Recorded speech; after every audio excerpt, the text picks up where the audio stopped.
Hello friends, तर आज आपण पुन्हा एकदा 1 किलोचा एक चॉकलेट केक पाहणार आहोत। केक खूप छान आणि वेगळा असा युनिक होणार आहे, त्याच्यामुळे व्हिडिओ शेवटपर्यंत नक्की बघा आणि जर का आवडला तर एक मात्र लाईक करा, कारण तुमच्या एका लाईकवरती खूप साऱ्या गोष्टी डिपेंड आहे। 1 किलो केक बनवण्यासाठी मी घेतलेले आहे साधारणतः 380 ग्रॅम प्रीमिक्स आणि 6.5 इंचाचा टॉल टीन आहे माझ्याकडे। त्यामध्ये मी हा केक बेक करून घेतला, पूर्ण थंड झाल्यावरच आयसिंगला घेतलाय। त्याचे मी 4 स्लाइस करून घेतलेले आहे। टॉल केक होणार आहे, 1 किलोचा आहे, चॉकलेट फ्लेवरचा आहे आणि प्राइस म्हणाल तर ह्याची जवळपास मी 800 रुपये घेतलेली आहे। सॉरी 700 रुपये घेतलेले आहेत, कारण 600 रुपये केजी आणि प्लस वरती मी जे डेकोरेशन वापरले त्यासाठी मी 100 रुपये एक्स्ट्रा घेतलेले आहेत।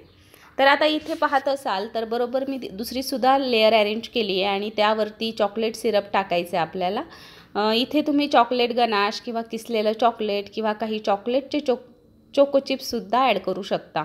तिसरी लेयर आपल्याला ठेवायची आहे, पुन्हा सोकिंग करायचं आहे, पुन्हा क्रीम स्प्रेड करायची आहे।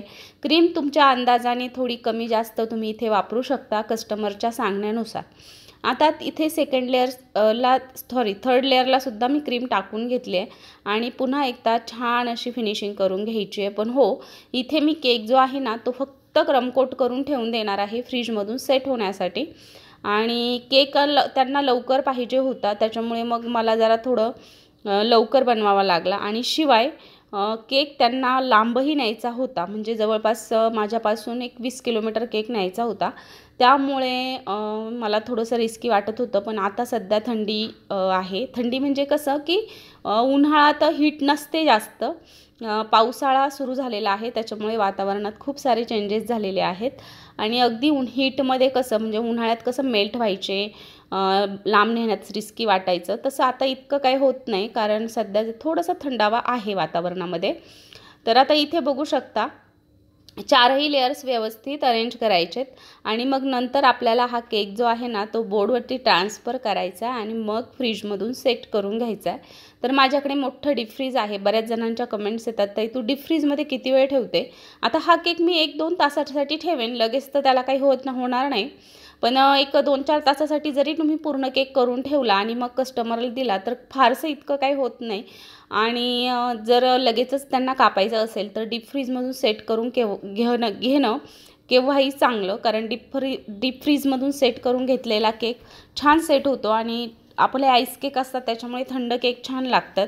आता केक थोडासा लांब न्यायचा होता म्हणून म्हटलं रिस्क नको। आता माझे हात जे काळे झालेत ते ब्लॅक कलरने झालेत, कारण ज्या पायपिंग बॅग आहेत ना तर ब्लॅक आणि थोडासा ग्रे कलर आणि थोडासा व्हाईट, म्हणजे असं आपल्याला कॉम्बिनेशन ठेवायचे, कारण कस्टमरनेच मला सेम याच पद्धतीच्या केकची डिमांड केली होती आणि मी ते कलर्स तयार करून घेतले, पायपिंग बॅगमध्ये फिल करून घेतले आणि मग आपल्याला करायची होती डिझाईन।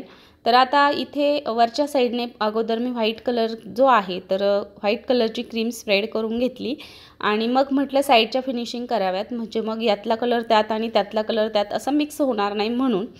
तर आता बघा, परत उभा पॅलेट नाईफ पकडून जो एक्स्ट्राची क्रीम आली आहे तीही काढून घ्यायची आणि पुन्हा एकदा वरतून फिनिशिंग करावी लागेलच, पण म्हटलं चला आता पुन्हा एकदा व्हाईट क्रीम जी आहे तर ती मी इथे कशा पद्धतीने लावून घेते बघा।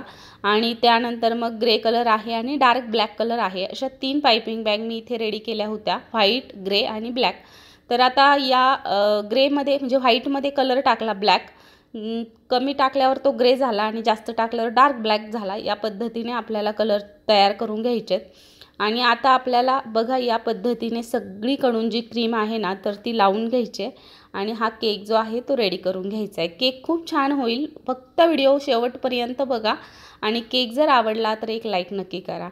तर आता आपलं क्रीम जी आहे ती टाकून झाली आहे आणि आता फक्त जे स्क्रेपर आहे ना तर ते असं टच करून पकडायचं आहे, म्हणजे अगदी नॉर्मल हाताने, आणि मग टर्नटेबल अलगद फिरवत जायचे। ब्लॅक कलरने माझे हातसुद्धा अगदी ब्लॅक झाले होते, पण असे केक जेव्हा आपण करतो तर तेव्हा खूप सारं मेसी होऊन जातं आणि केक करताना थोडंफार होतं इकडे तिकडे। तर आता इथे बघा शेड आला आहे आपला ब्लॅक, ग्रे आणि व्हाईट, तर असा शेड आलेला आहे। जिथे जिथे क्रीम लागली गेली नव्हती तिथे तिथे मी लावून घेतली आणि बराच वेळ टर्नटेबल फिरवत राहिले, स्क्रेपर टच करून राहिले, त्याच्यामुळे केक म्हणाल तर बघा सगळीकडून इव्हनली झालेला आहे। हां, जिथे जिथे मला वाटलं आहे की आता कमी क्रीम आहे किंवा जिथे जास्त लागली गेली आहे ती मी पुन्हा एकदा काढून घेतली आणि त्यानंतर टच करून इथे मी हा इफेक्ट दिला आहे, म्हणजे स्क्रेपरनेच या पद्धतीने इफेक्ट मी दिलेला आहे साईडने. आणि मग आता आपल्याला इथे डेकोरेशन करायचं आहे. डेकोरेशन पार्ट फार महत्त्वाचा आहे. इथपर्यंत केक तर करू शकतो, पण पुढे डेकोरेशन काय करायचं बऱ्याचदा प्रश्न पडतो. तर आता इथे माझ्याकडे आहे काही फॉक्स बॉल. तर हे बॉल मी इथे लावणार आहे आणि इथे बघू शकता तुम्ही त्यांनी ब्लॅक आणि गोल्डनचं कॉम्बिनेशन मला सांगितलं होतं, पण हा पूर्ण ब्लॅक नाही आहे, थोडासा पर्पलिश आहे. आणि तरीही मी यूज केला कारण त्यांनी मला जो फोटो सेंड केला होता त्यावरती सेम या पद्धतीचे बॉल होते. आणि या बॉलचं पॅकेट्स मार्केटमध्ये 100 रुपयांना 150 रुपयांना. आता शेवटी वेगवेगळ्या भागात वेगवेगळ्या रेट असतील, म्हणजे तुमच्या एरियात थोडेसे कमी असतील तर आमच्याकडे थोडेफार जास्त असतील. आमच्या इकडेही काही दुकानांमध्ये थोडे स्वस्त मिळतात, काही दुकानांमध्ये महाग मिळतात. तर हे सध्या बॉल छान वाटतो केक, जास्त डिझाईन करण्याची गरज नाही. आणि या पद्धतीने मला त्यांनी जो पाठवली होती डिझाईन त्यामध्ये बघून बघून मी जिथे जिथे होते तिथे तिथे या पद्धतीचे बॉल लावून घेतले आणि एक हॅपी बर्थडेचं टॅग लावले. मुलाचं नाव नंतर मी टाकलं होतं केकवरती. आणि थोडेसे वरतून रिकामं वाटत होतं म्हणून मी इथे व्हाईट स्प्रिंकलर्स टाकलेले आहेत, म्हणजे जे इडिबल स्प्रिंकलर्स आहेत ते.